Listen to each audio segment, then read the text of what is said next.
When you hear the name Leo Tolstoy, you probably picture this towering figure of 19th century Russian literature, right? The guy with the massive flowing beard who wrote those incredibly thick classic novels. And sure, that's accurate. But honestly, it completely misses the most revolutionary and, frankly, the most explosive half of his life story. So in this explainer, we're diving into how one of the wealthiest, most privileged men in the entire Russian Empire transformed into a fierce, anti-state radical, a man whose ideas quite literally changed the course of modern history. Now, I know it's kind of hard to imagine drawing a straight line from classic Russian fiction all the way to the American Civil Rights Movement or the Indian Independence Movement, but the historical record is crystal clear here. Tolstoy was the vital intellectual bridge. You see, his intense, agonizing philosophical journey birthed a whole new framework for nonviolent resistance, and that exact framework would be picked up decades later by some of the 20th century's absolute most iconic leaders. To really grasp this, we have to look at the massive paradigm shift of his life. We're talking about a guy who started out as a highly privileged aristocrat. He was gambling, racking up huge debts, enjoying total celebrity status, and living at his vast family estate. He was even a commissioned military officer. But then, well, the second half of his life is the stark, almost unbelievable contrast. He literally started dressing like a peasant and openly defying both the Tsar and the Russian Orthodox Church.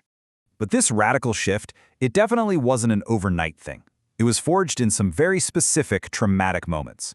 First, serving as a young artillery officer in the Crimean War back in 1854. Then, witnessing a public execution in Paris in 1857.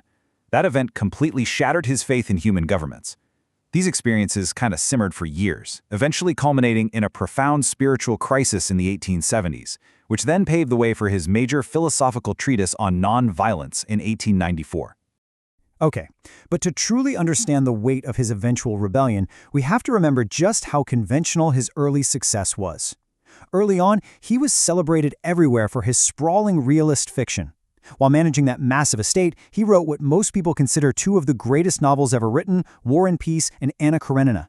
And a quick side note, it's absolutely crucial to mention he did not do this alone. His wife Sophia was his essential partner. She was his secretary, his editor, his financial manager, and she tirelessly hand-copied endless drafts of those epic works. Just to give you a sense of his sheer narrative scale, War and Peace alone weaves together 580 historical and fictional characters. 580! He used this massive framework to dig into the deepest social and political issues, bouncing effortlessly from intimate family drama to the bloody battlefields of Austerlitz. He was desperately trying to realistically capture the Russian society he lived in. But the irony here, deep diving into the human condition through all these characters only accelerated his growing dissatisfaction with the world as it was. So, right at the absolute peak of his fame, literally while he was finishing Anna Karenina, he falls into this agonizing moral void.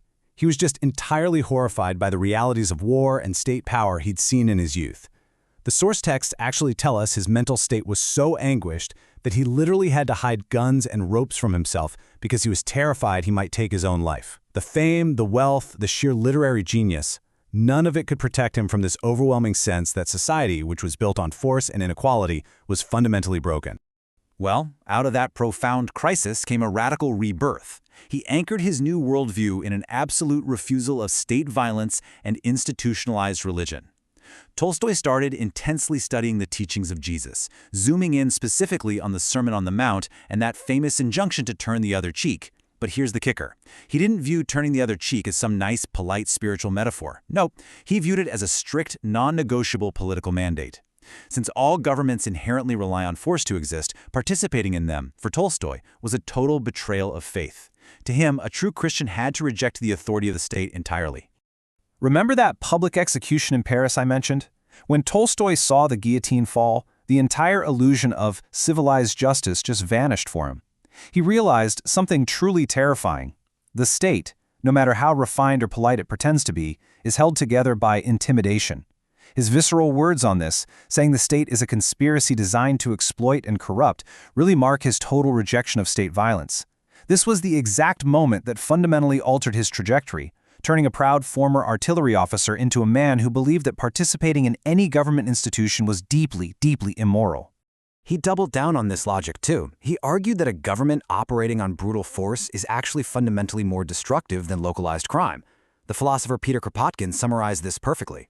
Tolstoy basically pointed out that, sure, a random criminal might rob you, but they don't have the vast, legitimized machinery of violence that a state has. A government can draft millions of people into a war, protect massive systems of wealth inequality, and execute its own citizens, all with the full backing of the law. And listen, Tolstoy didn't just write about these ideas in some ivory tower. He completely blew up his own life to live them. He abandoned his inherited wealth, viewing the aristocracy as a total burden on the poor. He even renounced the copyrights to his earlier, wildly successful literary masterpieces because he viewed them as elitist. He condemned the institution of marriage, and his relentless attacks on the hypocrisy of the institutionalized church eventually got him formally excommunicated in 1901. This rejection extended to the very dirt under his feet. He became a fierce advocate for Georgism, which is basically the economic philosophy that the earth itself simply cannot be privately owned.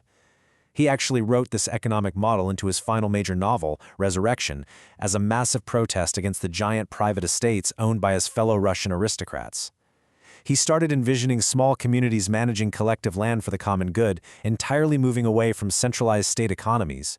He basically wanted to return to subsistence agriculture, where factories and cities would become completely obsolete. All of this culminated in his explosive nonfiction book, The Kingdom of God is Within You. In it, Tolstoy essentially weaponized his pacifism.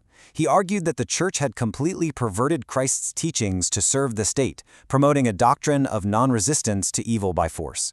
But for Tolstoy, non-resistance absolutely did not mean sitting back and doing nothing.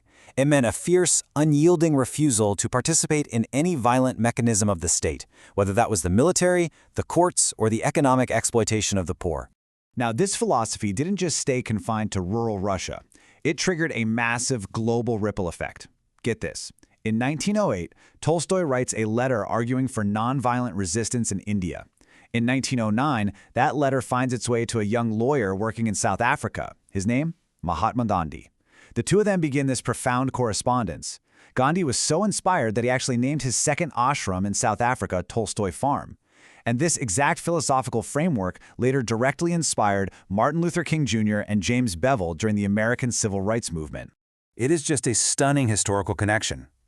Gandhi's famous concept of satyagraha, his nonviolent truth force movement, was heavily shaped by Tolstoy's radical Christian anarchism rather than solely by Hindu tradition.